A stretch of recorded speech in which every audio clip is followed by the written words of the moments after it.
अस्सलामु अलैकुम वरहमतुल्लाहि वबरकातुहू।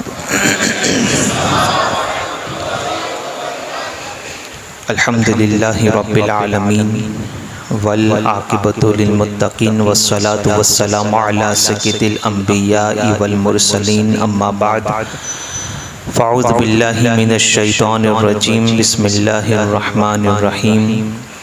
पढ़े अस्सलातु वस्सलामु अलैका या रसूल अल्लाह, अस्सलातु वस्सलामु अलैका या हबीब अल्लाह, अस्सलातु वस्सलामु अलैका या नबी अल्लाह, अस्सलातु वस्सलामु अलैका या नूर अल्लाह, सल्लल्लाहु तआला अलैहि वसल्लम। गौसे आज़म बमने बेसरो सामा मददे, क़िबला-ए दी मददे, काबा-ए ईमा मददे, आला हज़रत मुजद्दिद दीन मिल्लत कंजुल करामत इमाम इश्क़ मोहब्बत हस्सानुल हिंद इमाम अहमद रज़ा खां मुहद्दिस बरेलवी अलैहि रहमत व रिज़वा, हुज़ूर सय्यदना गौसुल सकलैन कुतुब रब्बानी महबूब हक़्क़ानी मीरा शाह शेख सय्यदना सैयद अब्दुल क़ादिर जिलानी सुम्मा बगदादी रदियल्लाहु ताला अन्हु की बारगाह में अक़ीदत का नजराना पेश करते हुए क्या ये ख़ुबर्ज़ करते हैं कि वाह क्या मर्तबा ए गौस है बाला तेरा, वाह क्या मर्तबा ए गौस है बाला तेरा, ऊंचे ऊंचों के सरों से है कदम आला तेरा, और सर भला क्या कोई जाने कहे कैसा तेरा, सर भला क्या कोई जाने कहे कैसा तेरा, औलिया मलते हैं आंखें वो है तलवा तेरा, और सारे अफ्ताब जहाँ करते हैं काबे का तवाफ, काबा करता है तवाफ़े दरे वाला तेरा। मेरे प्यारा आका सल्लल्लाहु तआला अलैहि वसल्लम के प्यारे दीवानों, कल हमने और आपने मिलकर सरकार गौसे पाक रदी अल्लाह ताला अन्हु के कसीदे गौसिया का एक शेर जिसकी मुख्तसर सी तशरीह मैंने आपके सामने पेश की, जिसमें सरकार गौसे पाक रदी अल्लाह ताला अन्हु ने हमें 4 नसीहतें फरमाई। उसमें सबसे पहली नसीहत पर हमारा तज़किरा हो रहा था। गौसे पाक फरमाते हैं मुरीदीहिम वतिब वश्तह वगन्नी वफ़अल मा तशा फल इस्मु आली। मुरीदीहिम, मेरे प्यारे आका सल्लल्लाहु तआला अलैहि वसल्लम के प्यारे दीवानों, याद रखें दुनिया व आखिरत की सरबुलंदी के लिए, दुनिया व आखिरत की कामयाबी के लिए जो चीज़ सबसे ज़्यादा अहमियत की हामिल है वो चीज़ है हमारा ईमान। बगैर ईमान के कोई भी शख्स न दुनिया में कामयाब हो सकता है न आखिरत में कामयाब हो सकता है। दुनिया में हमें कभी कभी परेशानियों का सामना भी करना पड़ता है, तकलीफ़ों का सामना भी करना पड़ता है, बलाओं का सामना भी करना पड़ता है, मगर इन तमाम तकलीफ़ें और इन तमाम बलाओं और मुसीबतों के बाद बंदा जो कामयाब होकर गुजरता है उसकी सबसे बड़ी वजह है उस बंदे का ईमान। अब ईमान वाला है कौन? हकीकी मानों में ईमान वाला कौन? तो कुरान मुक़द्दस में बब्बा के दोहल अल्लाह तबारक व तआला इरशाद फरमाता है वल्लज़ीना आमनू अशद्दु हुब्बन लिल्लाह, कि हकीकी ईमान वाले तो वही है जो अपने परवरदिगार से टूट कर मोहब्बत करते हैं। वो हकीकी ईमान वाले जो अपने परवरदिगार से बेपनाह मोहब्बत करते हैं। तो गौसे पाक का वो शेर मुरीदीहिम, ए मेरे मुरीद सबसे पहले इश्क़ इलाही में सरशार हो जा, अल्लाह तबारक व तआला की मोहब्बत में गर्क हो जा, खुदा की मोहब्बत अपने खुदा की मोहब्बत हासिल कर और खुदा की मोहब्बत में ऐसा गर्विदा हो जा। याद रखे, जब कोई बंदा खुदा की मोहब्बत में गिरफ्तार हो जाता है, हकीकी मानों में खुदा का इश्क उसे हासिल हो जाता है, तो उसके बाद अना की मैं भी खत्म हो जाती है और उसके बाद सिर्फ तू हो और तू रह जाता है। सिर्फ तू ही और तू रह जाता है कि मेरे मौला मैं तेरी रजा में राजी हूँ। मुरीदी हिम जब इस मंजिल पर बंदा पहुंच जाता है तो सबसे पहले उसे अपनी पसंद को खत्म करना पड़ता है। मौला जो तुझे राजी है उसी पर मैं राजी हूँ। मैंने अपनी पसंद को तेरी पसंद पर खत्म कर दिया है। मैंने अपनी चाहत को तेरी चाहत में फना कर दिया है। जो तू चाहेगा वही मैं चाहूंगा। आप देखें, एक मर्तबा एक अल्लाह के वली, एक मज़्ज़ूब कामिल, बारिश का मौसम है, ठंडी ठंडी हवाएं चल रही है, और आप भी जानते हो कि जब बारिश का मौसम होता है और जब सर्दी का मौसम भी होता है और जब ठंडी हवाएं चलती है तो ऐसे हाल में गरम मशरूब पीने का बहुत दिल चाहता है, और अगर कोई पिला दे तो दिल से उसके लिए दुआ निकलती है। जैसे गरम चाय हो, कावा हो, गरम कॉफी, गरम मशरूबात पीने का बहुत दिल चाहता है। एक शख्स उस वक्त गरम दूध बेच रहा था। अल्लाह के वली का वहां से गुजर हुआ, उस मज़्ज़ूब का वहां से गुजर हुआ। उस दूध बेचने वाले को उस अल्लाह के वली पर रहम आया और उसने उनको बुलाया, दावत दी और गरम दूध का गिलास पेश किया। जब उस अल्लाह के वली ने गरम गरम दूध का गिलास पिया तो उनकी तबीयत बहाल हुई। ऐसे ठंडी के मौसम में, जब बारिश का मौसम हो और ठंडी ठंडी हवाएं चल रही हो, ऐसे में गरम दूध अगर मिल जाए, उनकी तबीयत बहाल हुई। उन्होंने बहुत दुआओं से नवाजा और फिर आगे चल दिए। अब चूंकि बारिश का मौसम था, हर जगह पानी भरा हुआ था, कीचड़ हर जगह पर होता है। वो अल्लाह के वली बस अपनी धुन में जा रहे हैं। दो दोस्त, जहां पर पानी भरा हुआ था, दो दोस्त एक दूसरे के बगल में हाथ डाले हुए उसी पानी के पास बैठे हुए हैं। अब जैसे ही उस अल्लाह के वली का वहां से गुजर हुआ, वो तो अपनी मस्ती में जा रहे थे, उनका पांव उस पानी में, उस कीचड़ वाले पानी में पड़ा, जिसकी वजह से चंद छींटे उन दो दोस्तों में से एक दोस्त के कपड़े पर जा पड़े। अब जिसके कपड़े पर छींटे पड़े तो बाजू वाले दोस्त को ये बात नागवार गुजरी कि मेरे दोस्त के कपड़े खराब कर दिए इस फकीर ने। उस शख्स ने, उस दोस्त ने खड़े होकर अल्लाह के उस वली को एक चांटा रसीद कर दिया, एक चांटा मारा। अल्लाह अकबर। उस अल्लाह के वली ने आसमान की तरफ निगाह उठाई और परवरदिगार से अर्ज किया कि मौला तेरी भी क्या शान अजीब है, कहीं तो गरम दूध का गिलास पिलाता है तो कहीं चांटा खिलवाता है, कहीं दूध का गरम गिलास पिलाता है, कहीं चांटा खिलवाता है। मौला तू इसी पर राजी है तो तेरा ये बंदा भी इस पर राजी है। बस ये कहकर वहां से निकल गए। अब जिस लड़के ने उस अल्लाह के वली को चांटा मारा था, उससे खून की वॉमिटिंग शुरू हो गई, खून की उल्टियां होना शुरू हो गई। बेशुमार तबीबों को बताया, मगर हर तबीब ने यही कहा कि ये इलाज हमारे बस में नहीं। जब काफी इलाज करवाने के बाद किसी ने मशवरा दिया कि फला इलाके में एक अल्लाह के वली रहते हैं, जाइए आप उनसे मशवरा ले लीजिए, उनको दिखा दीजिए। उस अल्लाह के वली के पास उस शख्स को, उस लड़के को लेकर पहुंचे तो उस अल्लाह के वली ने जैसे ही उस शख्स की तरफ देखा, सारा मामला समझ गए। आप फरमाते हैं कि खून की उल्टियां शुरू कब से हुई ये बताओ, इसके पीछे कोई वाकया जरूर है, इसके पीछे कोई वाकया जरूर है। बहुत घर वालों ने गौर किया, पता न चला। आखिरकार उस लड़के को याद आ गया कि जब मैंने उस अल्लाह के नेक बंदे को चांटा मारा था, उसके बाद से मुझे ये खून की उल्टियां शुरू हुई। उसने सारा वाकया कह सुनाया। उस अल्लाह के वली ने कहा कि उस अल्लाह के नेक बंदे को ढूंढा जाए, उनको ढूंढो और उनसे माफी मांगो, क्योंकि ये सारा कनेक्शन जो है वो उस अल्लाह के वली से जुड़ा हुआ है। तुम्हारी खून की वॉमिटिंग का सारा कनेक्शन उस अल्लाह के वली से जुड़ा हुआ है।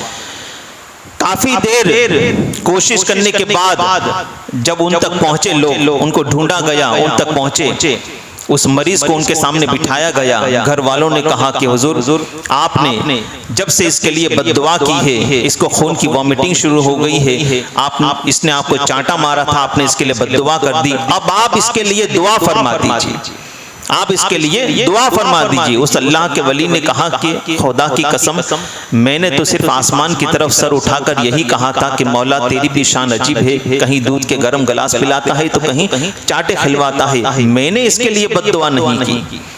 गौर से सुनिएगा क्या फरमाते हैं, मैंने उसके लिए बद्दुआ नहीं की, मगर हाँ बात दरअसल ये है कि जब मेरा पैर पानी में पड़ा और इसके दोस्त के कपड़ों पर चंद छींटे पड़े जिसकी वजह से उसके दोस्त के कपड़े खराब हुए, तो इस शख्स को अपने दोस्त के कपड़े खराब हुए ये गवारा न हुआ, तो इसने मुझे चांटा मार दिया और मेरे यार को गवारा न हुआ कि इसने मुझे चांटा मारा, मेरे यार को गवारा न हुआ कि इसने मुझे चांटा मारा, तो माफी मुझसे न मांगी जाए, माफी मेरे रब से मांगी जाए कि इसके दोस्त के कपड़े पर चाट छींटे पड़े, चंद छींटे पड़े, तो इसकी वजह से इसको गुस्सा आ गया और इसने मुझे चांटा मारा, तो मेरे रब को जलाल आ गया, मेरे यार को जलाल आ गया। ताजदारे कायनात सल्लल्लाहु अलैहि वसल्लम के शहदाइयों, ये कमाल इश्क है।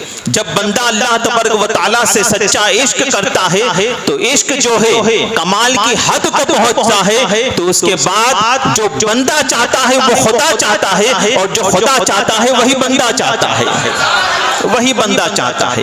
ताजदारे कायनात सल्लल्लाहु अलैहि वसल्लम के शहदाइयों, आप और हम तो रब से क्या मोहब्बत करेंगे। याद रखें, हमारी मोहब्बत सिर्फ रस्मी मोहब्बत है, हमारी मोहब्बत खुदा व रसूल से मोहब्बत का जो दावा है ना हमारा, ये सिर्फ रस्मी मोहब्बत का दावा है। बल्कि यहाँ तक कि अगर मैं कहूँ तो गलत न होगा कि हमने कलमा भी सिर्फ रस्मी तौर पर पढ़ा है, हमारा कलमा भी सिर्फ रस्मी तौर पर है। अरे कलमे की हकीकत क्या है ये पूछो सरकार शाह शम्स तबरेज से, पूछो शम्स तबरेज से कलमे की हकीकत क्या है।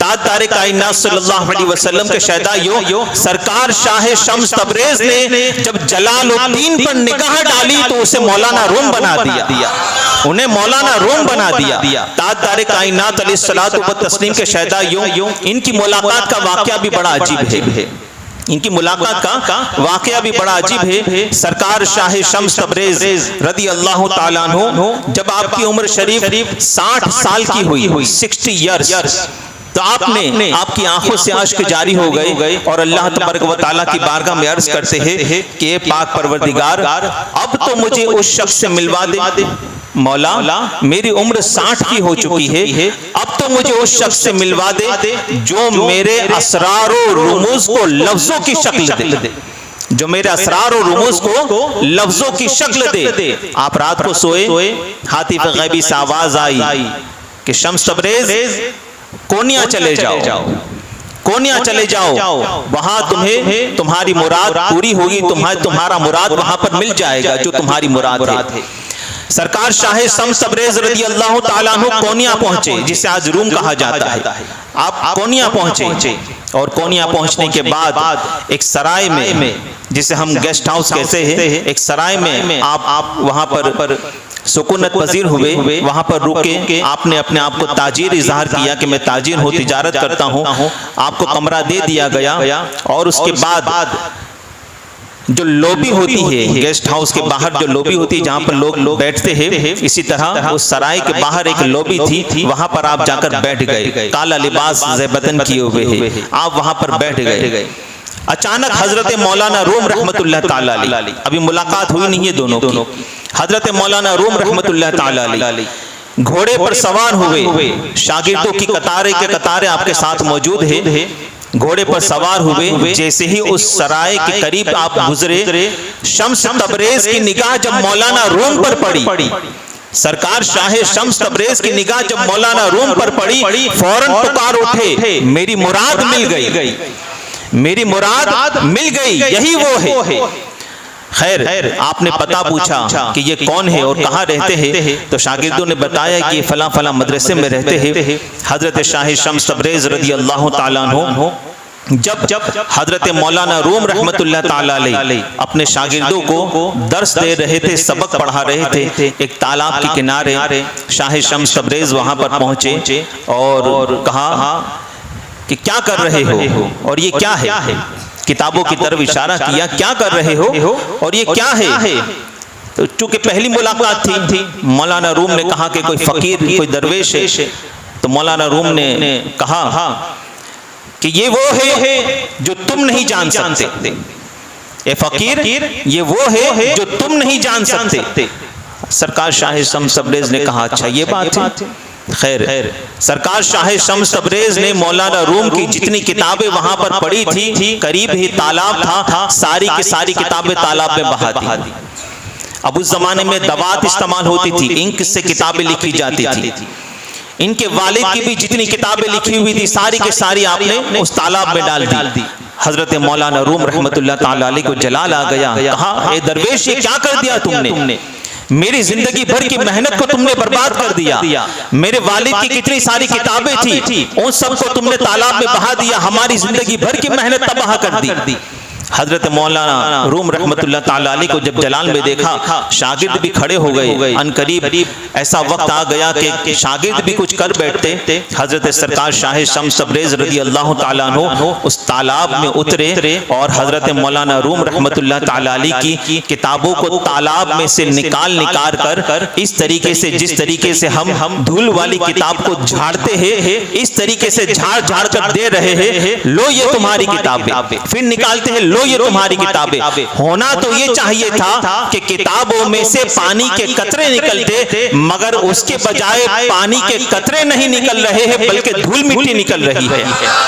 किताबों में से धूल निकल रही है। अल्लाह अकबर। हजरत मौलाना रूम रहमतुल्लाह ताला अलैह के हाथों में सारी किताबें आई। आपने देखा कि एक किताब के एक हर्फ पर भी कोई आंच नहीं आई है और सारे के सारी दवात वैसे के वैसी किताब में मौजूद है, लिखावट पर जरा भी आंच नहीं आई। तो हजरत मौलाना रूम ने सरकार शाह शम्स तबरेज़ से पूछा कि दरवेश, ये क्या है? तो शाह शम्स तबरेज़ कहते हैं कि मौलाना, ये वो है जो तुम नहीं जानते, ये वो है जो तुम नहीं जानते। अल्लाह अकबर। ये कहकर सरकार शाह शम्स तबरेज़ वहां से निकल गए।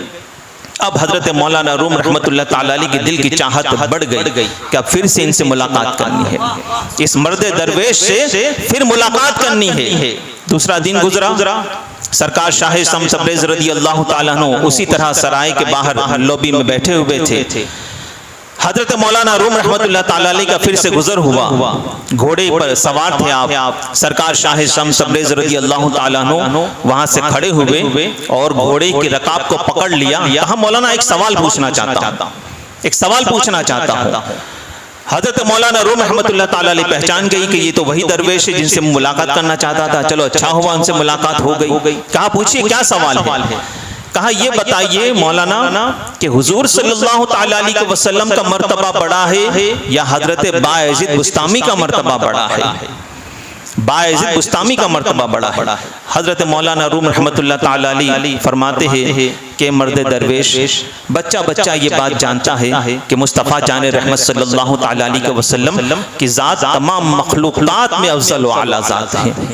मेरा आका सबसे आला है, अफज़ल है। तो हजरत सरकार शाह शम्स तबरेज़ कहते हैं कि जब तुम कहते हो कि हुजूर सल्लल्लाहु ताला अलैहि वसल्लम की ज़ात अफज़ल है, तो बताओ कि हुजूर सल्लल्लाहु ताला अलैहि वसल्लम ने फिर ये जुमला क्यों कहा कि अल्लाह कमा हक कहो, जिस तरीके से हक था इस तरीके से हम तुझे न पहचान पाए। मुस्तफ़ा ने ये जुमला कहा, ए खुदा, कमा हक कहो, जो हक था हम तुझे न पहचान पाए। और हजरत बायज़ीद बुस्तामी रज़ी अल्लाह ताला अन्हु ने ये जुमला क्यों कहा कि मैं बादशाहों का बादशाह हूँ, मैं तमाम लोगों में अफजल और बादशाहों में बादशाह हूँ। ये जुमला बायज़ीद ने क्यों कहा? अल्लाह अकबर। हजरत मौलाना रूम रहमतुल्लाह ताला अलैह का जवाब सुनो। इरशाद फरमाते हैं कि दरवेश सुनो, मुस्तफ़ा जान रहमत सल्लल्लाहु ताला अलैहि वसल्लम की प्यास जो है, मारिफत की प्यास, वो बहुत ज्यादा थी। मेरे मुस्तफ़ा की मारिफत की प्यास बहुत ज्यादा थी और इसीलिए मुस्तफ़ा जान रहमत सल्लल्लाहु तआला अलैहि वसल्लम खामोश रहे। सरकार ने ये नहीं कहा, सरकार सल्लल्लाहु तआला अलैहि वसल्लम ने ये जुमला कहा कि खुदा जो हक था हम न तुझे पहचान पाए, क्योंकि मुस्तफ़ा जान रहमत की प्यास बहुत ज्यादा थी मारिफत की। और हजरत बायज़ीद बुस्तामी रदी अल्लाह तआला अन्हु की मारिफत की प्यास जो है वो एक घूंट थी। आपकी प्यास जो है वो एक घूंट थी, आपकी मारिफत अता हो गई तो फौरन उनकी जबान से ये जुमला निकल गया कि मैं बादशाहों का बादशाह हूँ। वरना मेरे मुस्तफ़ा जान रहमत सल्लल्लाहु तआला अलैहि वसल्लम का सीना मुबारक जो है अलम नशरह लक सदरक का गंजीना था, और मुस्तफ़ा जान रहमत सल्लल्लाहु अलैहि वसल्लम का सीना जो है वो बहुत वसी था, इतना वसी कि जमीन और आसमान से भी बड़ा। मुस्तफ़ा का सीना जमीन और आसमान से भी बड़ा। इसलिए सरकार सल्लल्लाहु अलैहि वसल्लम ने फरमाया कि कमा हक हो खुदा जो हक था हम न तुझे पहचान पाए। सरकार शाह शम्स तबरेज पर वज्द की कैफियत तारी हुई और आप बेहोश होकर जमीन पर तशरीफ ले आए, बेहोश होकर जमीन पर तशरीफ ले आए। हजरत मौलाना रूम रहमतुल्लाह तआला अलैह ने अपने शागिर्दों से कहा कि इस मर्द दरवेश को उठाकर मदरसे में ले आओ। मदरसे में लाया गया। जब सरकार शाह शम्स तबरेज की आंख खुली तो क्या देखा कि मौलाना रूम की गोद है और सरकार शाह शम्स तबरेज का सर है। मौलाना रूम ने अपनी गोद में उनका सर रखा और उनके सर से, उनकी पेशानी से धूल मिट्टी चेहरे से साफ कर रहे थे। सरकार शाह शम्स तबरेज रदी अल्लाह तआला अन्हु फौरन बैठे हो गए। कहा मौलाना अपना सबक पढ़ाइए, आप अपना सबक पढ़ाइए। खैर शागिर्दों को आपने जमा किया और फिर सबक पढ़ाना शुरू किया। जब हजरत मौलाना रूम रहमतुल्लाह तआला अलैह अपने शागिर्दों को सबक पढ़ा रहे थे, सबक पढ़ाते पढ़ाते सरकार शाह शम्स तबरेज कहते हैं मौलाना एक सवाल पूछूं? कहा पूछिए हजरत। कहा मौलाना कलमा पढ़ते आता है? क्या पूछा? मौलाना कलमा पढ़ते आता है? किसको पूछ रहे हैं? जिनके पीछे 4000 शागिर्दों की कतारे के कतारे मौजूद थी।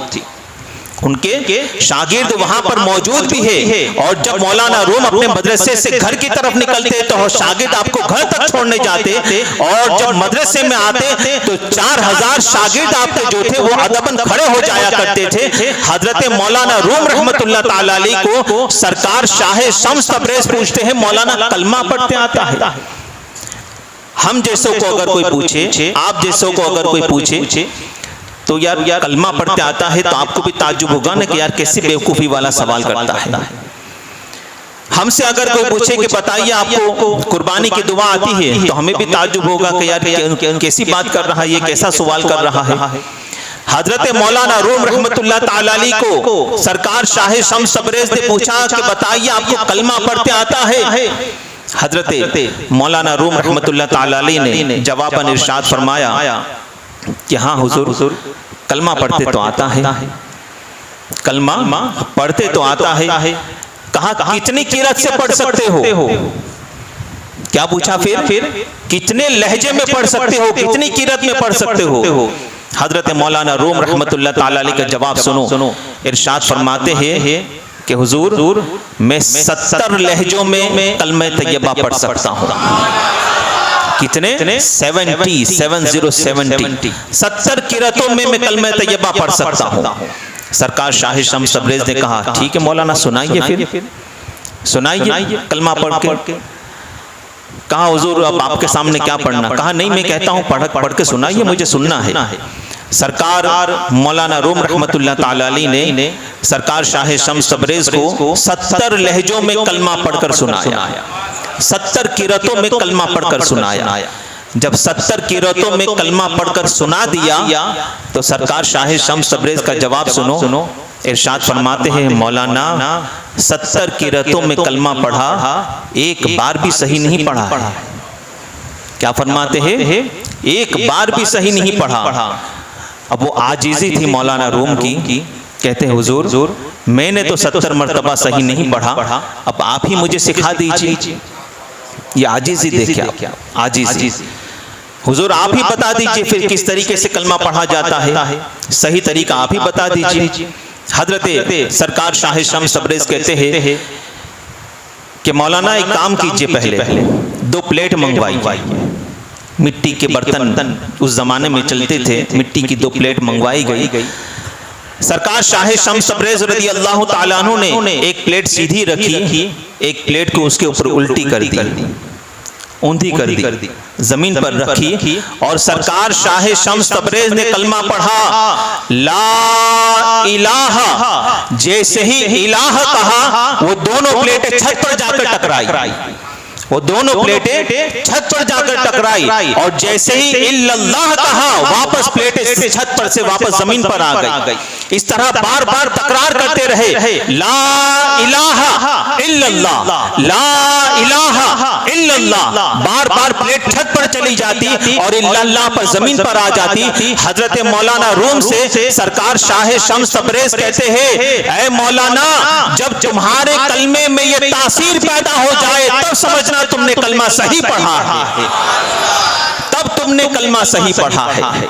ताजदार कायनात सल्लल्लाहु तआला अलैहि वसल्लम के शहदाइयों, ये हजरत मौलाना रूम रहमतुल्लाह तआला अलैहि, आपको जब सरकार शाह शम्स तबरेज़ का दामन मिला, उसके बाद सरकार शाह शम्स तबरेज़ रज़ी अल्लाह ताला अन्हु हजरत मौलाना रूम रहमतुल्लाह तआला अलैहि को अपने साथ जंगल बयाबान में ले गए, 3 महीने तक अपने साथ रखा और आंखों ही आंखों से ऐसे जाम पिलाए, ऐसे जाम पिलाए कि हजरत मौलाना रूम फिर सरकार शाह शम्स तबरेज़ के दीवाने हो गए। तकरीर भी छोड़ दी, पढ़ाना भी छोड़ दिया, घर वालों ने भी बहुत उन्हें समझाया, शागिर्दों ने भी बहुत समझाया, मगर सरकार शाह शम्स तबरेज़ के पीछे वो ऐसे दीवाने हो गए थे, ऐसे दीवाने हो गए थे इसलिए कि सरकार शाह शम्स तबरेज़ ने निगाहों से उन्हें खुदा का इश्क पिला दिया था, उन्हें मारिफत अता कर दी थी, खुदा का इश्क पिला दिया था। ऐसे दीवाने हुए कि उसके बाद सरकार मौलाना रूम ने मसनवी लिखी,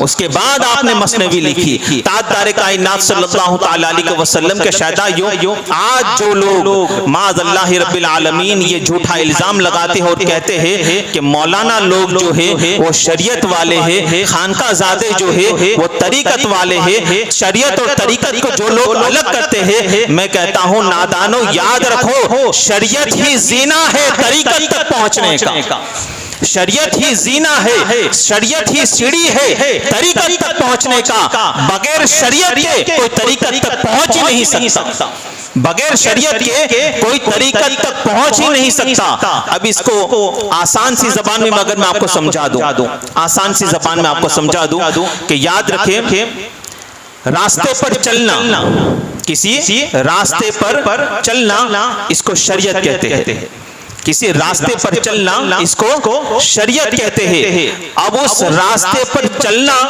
मगर दिल जमई के साथ चलना इसको तरीकत कहते हैं, इस्तिकामत के साथ दिल जमीई के साथ चलना इसको तरीकत कहते हैं। और उस रास्ते पर फिर दिल जमीई के साथ चलते चलते चलते उस रास्ते को पहचानना इसको मारिफत कहते हैं, इसको मारिफत कहते हैं। और फिर उस रास्ते को पहचान कर उस रास्ते की मंजिल तक पहुंच जाना इसको हकीकत कहते हैं, इसको हकीकत कहते हैं। ताजदार कायनात सल्लल्लाहु अलैहि वसल्लम के शहदाइयों, हमारे अस्लाफ की जिंदगी आपके सामने मौजूद है, उनकी तारीखें आपके सामने मौजूद है। उठाकर दिखा दो कहीं पर कि सरकार गौसे पाक ही की बात देख लो कि सरकार गौसे पाक रज़ी अल्लाह ताला अन्हु ने शरीयत को छोड़कर तरीकत इख्तियार की हो, हरगिज नहीं, क्योंकि बंदा पहुंच ही नहीं सकता बंदा। बल्कि सरकार गौसे आजम ने तो 40 साल तक इशा की वुजू से फजर की नमाज अता फरमाई है, फजर की नमाज अदा फरमाई है। और कहते हैं कि मौलाना लोग शरीयत वाले, हम तरीकत वाले हैं। माअज़ल्लाह रब्बिल आलमीन, शरीयत पर अमल किए बिना कोई बंदा न तरीकत तक पहुंच सकता है, न उसे मारिफत मिल सकती है, न वो हकीकत की मंजिलों पर फाइज हो सकता है। ताजदार कायनात अलैहिस्सलातु व तस्लीम के शहदाइयों, मेरे गौसे आजम, मेरे गौसे आजम, अल्लाह अकबर, खुदा का ऐसा इश्क, खुदा ने आपको ऐसा इश्क अता किया था और खुदा के इश्क में ऐसे फना हो गए थे कि गौसे आजम फरमाते मैं 20 साल तक जंगलों बयाबान में रहा, 20 साल तक मैं जंगलों बयाबान में रहा, न कोई मुझे पहचानता न मैं किसी को पहचानता था। न कोई मुझे पहचानता था न मैं किसी को पहचानता था। सरकार गौसे पाक फरमाते हैं एक वक्त ऐसा भी आया कि मैंने कसम खा ली कि सिर्फ दरख्तों के पत्ते खाऊंगा, कुछ नहीं पीऊंगा, सिर्फ दरख्तों के पत्ते।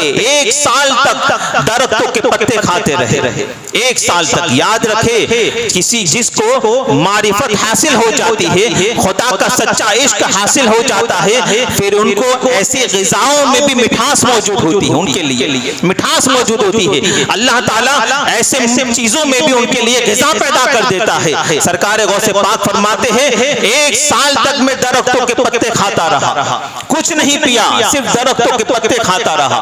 जब 1 साल का अरसा गुजरा, उसके बाद पूरा 1 साल मैंने सिर्फ पानी पर गुजारा, कुछ नहीं खाया, सिर्फ पानी पर गुजारा।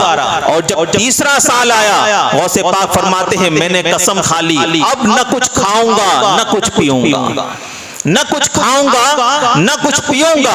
गौसे पाक फरमाते हैं कि कुछ न खाने और न पीने की वजह से मुझ पर कमजोरी लाहिक हुई। बगदाद की जामा मस्जिद की मिंबर, बगदाद की जामा मस्जिद के एक सुतून से टेका लगाकर मैं बैठ गया, गुनूत की तारी हुई, हातिफ गैबी से आवाज आई अब्दुल कादिर खा ले, अब्दुल कादिर खा ले। कौन है? मैं नहीं खाऊंगा। कहा अब्दुल कादिर तुझे मेरी कसम है खा ले। कहा मैं नहीं खाऊंगा, मैं नहीं खाऊंगा। कहा अब्दुल कादिर तुझको तेरा रब कहता है, तुझे मेरी कसम है खा ले।